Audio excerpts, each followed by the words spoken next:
जो परिस्थितियाँ आई और जो नतीजे आए, बिल्कुल कहीं ना कहीं कार्यकर्ताओं में रोष दिखा भी है। और आगे की परिस्थितियों में मैं तो एक चीज़ कह सकता हूँ, कल भी एक दुष्प्रचार चलाया गया, कानूनी कार्रवाई भी हम कर रहे हैं और सख्त कानूनी कार्रवाई उनके विरुद्ध भी करेंगे जो इस प्रचार के दुष्प्रचार चला रहे हैं। लोकसभा के परिणामों के बाद जल्द जिला स्तर पर कार्यकर्ताओं से चर्चा भी पार्टी करेगी और प्रदेश की जो आज स्थिति बनी है, चाहे लॉ एंड ऑर्डर सिचुएशन, पिछले 2 दिनों के अंदर प्रदेश के 6 जिलों में जिस तरह वारदातें हुई, चाहे वो हांसी के अंदर लड़का लड़की का शव मिला, चाहे हिसार के अंदर दिन दहाड़े शोरूम में गोलियां चलाई गई, फिर पार्टी इन सब चीज़ों को लेकर जनता के बीच में जाने का भी काम करेगी, कानून व्यवस्था की लड़ाई की। सर, आपने कहा उचाना की चुनाव, मेरे को तो ना पहले कभी शक था ना आज है। जिम्मेवारी उचाना की जनता ने दी है, मजबूती के साथ निभाई भी है, आगे भी जब तक तो मैं निभाऊंगा और आगे भी ये जिम्मेवारी को लेके बढ़ूंगा। विधानसभा चुनाव में 16% वोट थे, लेकिन लोकसभा चुनाव में इतनी क्या करना, कई परिस्थितियाँ रही है, चाहे वो 2 राष्ट्रीय पार्टियों के बीच में वोट बंटना, चाहे संविधान बचाने की लड़ाई को अहम मुद्दे के तौर पर ले जाना, चाहे किसान आंदोलन, इन सब की जिला स्तर पर जाकर समीक्षा भी करेंगे और फिर आगे कैसे कार्रवाई करेंगे उसके ऊपर कार्यकर्ताओं से चर्चा भी करेंगे।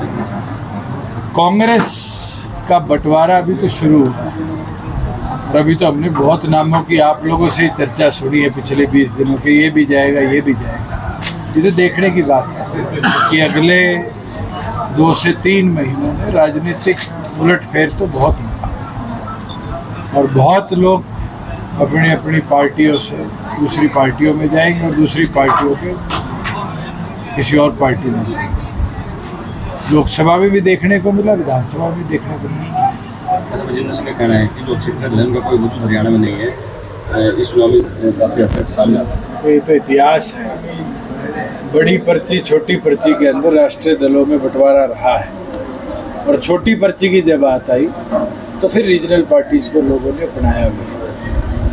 और मैं ये मानता हूँ कि रीजनल पार्टीज और ओरिजिनल पार्टीज जनता का दर्द को क्षेत्र के लेवल पर, प्रदेश के लेवल पर अगर कोई समझ सकता है तो रीजनल पार्टी उसका निवारण कर सकती है। तो रीजनल, मैं आज आपके माध्यम से खुल के कह देता हूँ, एक राज्यसभा कैंडिडेट के लिए प्रदेश की सीटों का या तो 10% या मिनिमम 10 प्रपोजर चाहिए। प्रपोजर सेकेंडर के बाद 8 प्रपोजर और चाहिए। भूपेंद्र सिंह हुड्डा जी सारी कांग्रेस के विधायक, मैं तो बलराज कुंडू से भी निवेदन करूंगा, सारे इकट्ठे हो, सामाजिक तौर पर कोई एक साथी को खड़ा करे। सबसे पहला नाम प्रपोजर और सेकेंडर में होगा तो दुष्यंत चौटाला और नैना चौटाला जी का, और हम वो लड़ाई लड़ेंगे। और अगर उनमें दम नहीं है तो फिर फॉर्म हम भरना शुरू करते हैं। उनके पास अगर हमारे पास 2 की 3 की कमी रही, जो विधायक है उनके साइन करा दे, बीजेपी से हम टक्कर भी लेंगे और राज्यसभा में उम्मीदवार होंगे। सर, दीपेंद्र हुड्डा कहते हैं कि बीजेपी की और इनेलो की लड़ाई तो नोटा से रह गई है, उतने वोट बैंक इस तरह नीचे चला गया। कोई बात नहीं, उनको इतिहास से सीखना चाहिए और इतिहास के अंदर शायद उनका परिवार भी कितने चुनाव हारा होगा। उस टाइम तो नोटा नहीं होता था, निर्दलीय रह जाते थे नीचे, निर्दलीय से भी नीचे रहे हुए हैं।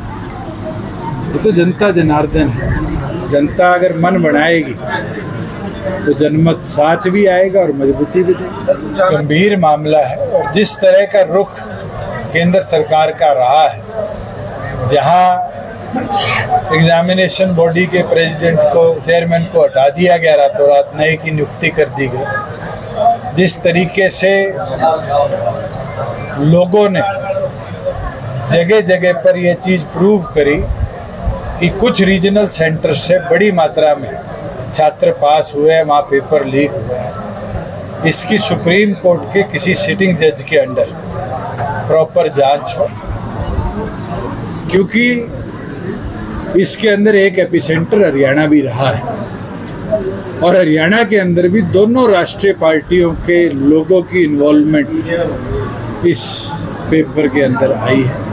कहीं ना कहीं कांग्रेस बीजेपी मिलकर इस मामले को दबाना चाहेगी। मैं तो प्रत्येक वो छात्र जो इस लीकेज की वजह से या कमी की वजह से आज पीड़ित है, उसके साथ खड़े हैं और मजबूती से इस लड़ाई को लड़ेंगे।